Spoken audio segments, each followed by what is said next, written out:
এক গ্রামে বাস করত এক মিষ্টি মেয়ে। তার নাম ছিল রোজারিও। প্রতিদিন ভোরে সে তার পানের বালতি নিয়ে নদীর পাড়ে যেত পানি ভরতে এবং পুকুর থেকে পানি ভরে বাড়িতে ফিরে আসত।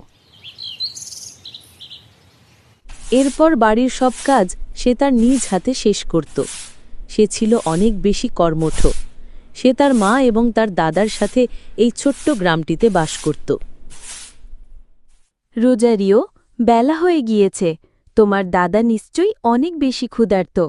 তোমার দাদার জন্য খাবারগুলো একটু মাঠে দিয়ে আসতে পারবে? হ্যাঁ মা, অবশ্যই। দাদা নিশ্চয়ই আমার জন্য অপেক্ষা করছে। আমি এখনই খাবার নিয়ে যাচ্ছি। এরপর রোজারিও দুপুরের খাবারগুলো একটি ঝুড়িতে ভরে খামার বাড়ির উদ্দেশ্যে রওনা দিল। এবং খুব শিগগিরই সে তার দাদার খামার বাড়িতে পৌঁছে যায়। আমি অনেক বেশি দুঃখিত দেরি করার জন্য। এই নাও তোমার দুপুরের খাবার।